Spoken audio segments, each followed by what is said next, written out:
नमस्कार दोस्तों, मैं हूं आलोक। स्वागत है आप सभी का आप सभी के अपने ही यूट्यूब चैनल आलोक्स ब्लॉग पर। दोस्तों, जब हम नर्सरी से हिबिस्कस का पौधा लेकर आते हैं तो बहुत ही जो है पौधे वो अच्छे ग्रो कर रहे होते हैं, खूब सारी कलियां वगैरह बनी होती हैं और हमें लगता है कि गार्डन में आने के बाद जो है ये गार्डन की खूबसूरती को बढ़ाने का काम करेंगे। लेकिन होता कभी कभार जो है उसका उल्टा है। प्लांट जब हम लेके आते हैं तो वो बहुत हेल्दी कंडीशन में होता है, लेकिन धीरे धीरे करके हमारा प्लांट जो है वो ख़राब हो जाता है। बहुत सारे लोगों के साथ ये प्रॉब्लम होगी और हाइब्रिड जो आपका गुड़हल होता है उसमें ये समस्या जो है आमतौर पर ज़्यादा देखने को मिलती है। किन रीजन्स से ऐसा होता है और क्या क्या सावधानियां बरतनी चाहिए हमें इन पौधों को लेने से लेकर रिपोर्टिंग तक, वो आज की वीडियो के अंदर शेयर करूंगा। तो सबसे पहली चीज़ जिसका हमको सबसे ज़्यादा ध्यान देना है वो है, जब भी हम हिबिस्कस का पौधा लेने जाएं तो उसकी वहाँ पर हेल्थ चेक करें, पौधा जो है हेल्दी है या नहीं है। ये तो हम जो है एक बार की अपनी नज़रों से जो है वो देख कर ही पहचान सकते हैं। दूसरी चीज़ जब हम गलती कर जाते हैं वो है मिट्टी को इग्नोर करना, मतलब मिट्टी पर ध्यान ना देना। बहुत बार क्या होता है कि जो हमारे हिबिस्कस के पौधे होते हैं वो पुणे वाली लाल मिट्टी के अंदर लग कर आते हैं। मैं ऐसे ही चेक कर रहा हूँ कि कहीं मेरा पौधा भी, देखिए इसके अंदर भी यहाँ पर ये रेड सॉइल मिट्टी लगी हुई है। लेकिन हमें ये देखना होता है कि क्या इस मिट्टी के अंदर से रूट जो है वो नई मिट्टी जो ऊपर से लगी हुई है उसके अंदर आया है कि नहीं। यहाँ पर तो जान लीजिए कि दो मिट्टी का कॉम्बिनेशन है, लेकिन जब प्योर रेड सॉइल के अंदर पौधे लगे होते हैं तो वो मिट्टी ऐसी होती है कि या तो वो मॉइस्चर को बहुत होल्ड कर लेगी तो रूट रॉट से पौधा मरने लगता है, या फिर जो है अगर आप पानी देने में कहीं ऊपर नीचे हुए तो वो जो है मिट्टी आपके पौधे को जो है due to lack of moisture मार देगी। तीसरी चीज़ जो है वो सॉइल इतनी हार्ड होती है कि आपके पौधे की जड़ों को बिल्कुल बांध कर रखेगी, उसको ग्रोथ ही नहीं करने देगी अच्छे से। जब आपका पौधा मरेगा और आप निकालेंगे तो आपको ये चीज़ देखने को भी मिलेगी कि बिल्कुल जो है वो रूट बॉल जिस तरीके से आपने डाली थी वैसे का वैसा ही लगा रह गया है। अगर आप एक्सपर्ट हों तो उन पौधे को लेकर आइए, रूट बॉल को पूरी तरीके से आप पानी में डालकर धोकर ओपन कर लीजिए, उसके बाद रिपोर्ट कीजिए। लेकिन ये बहुत ही रिस्की होता है और हाइब्रिड हिबिस्कस जो कि बहुत ही ज़्यादा सेंसिटिव होता है वो उसके मरने का डर इस कंडीशन में बना रहता है। तो इस चीज़ से हमको थोड़ा जो है बच कर रहना चाहिए।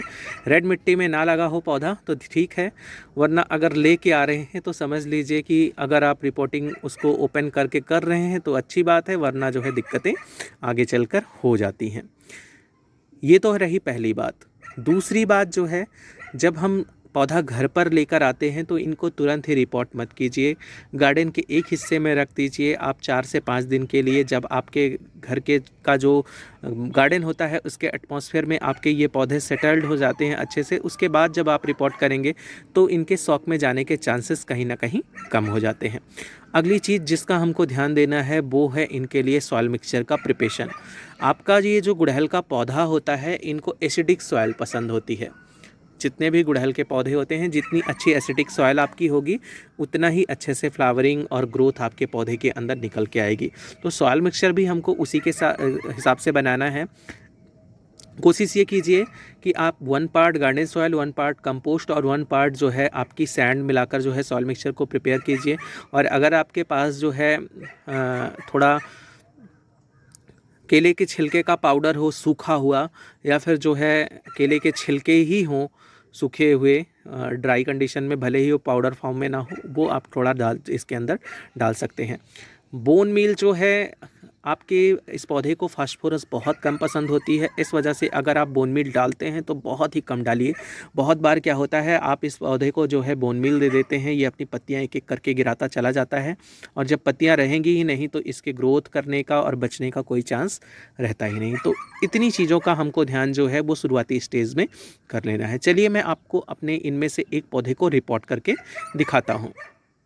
मैंने अपने देखिए हिबिस्कस के पौधे को इस ग्रो बैग के अंदर से निकाल लिया है और देखिए नई मिट्टी के अंदर इसने अपने आप को कितना बढ़िया इस्टेब्लिश किया है। ये रूट्स जो निकल कर आ रही हैं ये जब मैं इसको नई मिट्टी के अंदर लगाऊंगा तो वहाँ पर भी बहुत अच्छे से ग्रोथ करेंगी।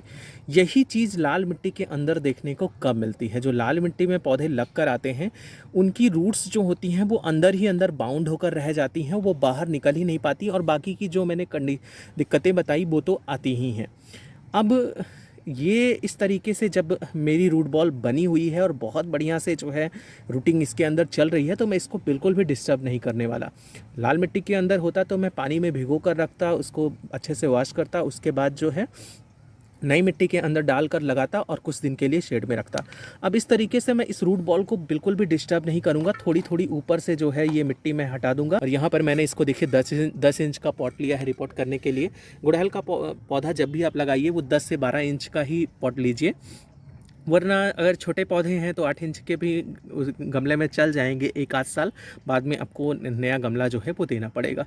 मिट्टी इनके लिए देखिए मैंने इतनी सारी यहाँ पर तैयार करके रखी हुई है। ये मिट्टी जो है मैंने एक पौधे के लिए 2 पौधे के लिए नहीं बनाई है, मुझे काफ़ी सारी रिपोर्टिंग करनी थी, इस वजह से मैंने बनाई है। और इसको मैंने इकट्ठा करके मिक्स कर लिया है, इस वजह से आप लोगों को दिखा भी नहीं सकता। इसके अंदर मैंने 1 पार्ट गार्डन सॉयल, 1 पार्ट जो है वो सैंड और 1 पार्ट जो है वो काउडंग कंपोस्ट मिक्स किया है। काउडंग कंपोस्ट गुड़हल के लिए एक तरीके से ऐसे भी अच्छा होता है कि इसके अंदर से बहुत अच्छी मात्रा में नाइट्रोजन होता है और सॉइल को एसिडिक बनाने में इसका बहुत अच्छा जो है वो रोल होता है। अभी मैं इसके अंदर थोड़ी सी मात्रा में जो है एप्सम सॉल्ट भी डालूंगा, क्योंकि ये पौधा आप लोग देखिए इसकी पत्तियाँ जो है वैसे तो ये बहुत हेल्दी है, लेकिन इसकी पत्तियाँ जो है वो थोड़ी येलोइश सी हो रही हैं। तो एप्सम सॉल्ट डालने का फ़ायदा ये भी रहेगा कि नए पत्ते जो आएंगे वो कहीं ज़्यादा हेल्दी और अच्छे होंगे। और साथ ही साथ जो है जब मैं इसको रिपोर्ट करूँगा तो बहुत जल्दी जो है ये नई मिट्टी के अंदर खुद को सेटअप भी कर लेगा, क्योंकि एप्सम सॉल्ट जो है वो शॉक रिकवरी के लिए भी बहुत अच्छा माना जाता है। इसके अंदर मैंने एप्सम सॉल्ट के अलावा जो है फंगीसाइड भी मिक्स किया है। मैं साफ का फंगीसाइड इस्तेमाल करता हूँ, मेरे पास वो नहीं होता तो मैं हल्दी का भी इस्तेमाल कर देता हूँ, जो कि किचन में बहुत आसानी से मिल जाती है। बीच में मेरे पास कुछ दिन के लिए ख़त्म हो गई थी और मैं जा नहीं पा रहा था बाहर लेने के लिए, तो मैंने सारा जो है पौधे जितने मुझको रिपोर्ट करने थे मैंने सभी हल्दी डालकर ही रिपोर्ट कर लिए थे। पौधा जो है मैंने डाल दिया इसके अंदर और ऊपर से थोड़ी थोड़ी मिट्टी हटा दूँगा मैं। अब ये रूट्स मेरी जो हैं ये बहुत जल्दी जो है इस नई मिट्टी के अंदर सेट भी हो जाएंगी और पौधा मेरा जो है वो अच्छे से ग्रोथ जो है वो करना शुरू कर देगा। तो आप भी ऐसे ही रिपोर्ट कीजिए, लाल मिट्टी से थोड़ा बच के रहिएगा। मैं डरा नहीं रहा हूँ आप लोगों को, लेकिन एक बिगिनर के लिए कितना ज़्यादा हार्मफुल होता है ये मुझसे ज़्यादा कोई समझ नहीं सकता, क्योंकि मैंने भी गार्डनिंग जब स्टार्ट करी थी तो मुझे वो पूना की लाल मिट्टी जो थी उसने खूब झिलाया था और मुझे ऐसा लगता था कि मैं हाइब्रिड हिबिस्कस कभी लगा ही नहीं सकता। लेकिन बाद में जब मुझे सारी चीज़ों का पता चला और मैंने उनको हटाकर लगाना शुरू किया तो मेरे पौधे जो है वो सक्सेसफुल होना शुरू हो गए। और अब मैं आगे वैसे ही करूँगा। फ़िलहाल मैं बचता हूँ उनको लेने से। अगर मुझे कभी कोई पौधा पसंद भी बहुत ज़्यादा आ जाता है तो मैं उसको लाकर उसकी रूट बॉल को ओपन करके उसके बाद रिपोर्ट करता हूँ।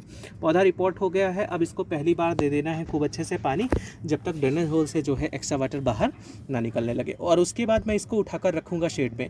जब आप लाल मिट्टी में के अंदर लगे पौधे को पूरी तरीके से रूट बॉल ओपन करके लगाते हैं तो वहाँ पर तो आपको मिनिमम जो है 1 हफ्ते तक ऐसी जगह पर ही रखना है जहाँ पर डायरेक्ट सनलाइट उनके ऊपर ना पड़े। तो ये हो गई हमारी रिपोर्टिंग। इसी तरीके से हमें गुड़हल के सारे पौधों को जो है वो रिपोर्ट करना चाहिए। कैसी लगी आपको मेरी ये वीडियो कमेंट करके ज़रूर बताइएगा। ऐसी ही किसी नई वीडियो नए अपडेट के साथ मिलते हैं किसी नेक्स्ट वीडियो में। तब तक के लिए bye bye and take care.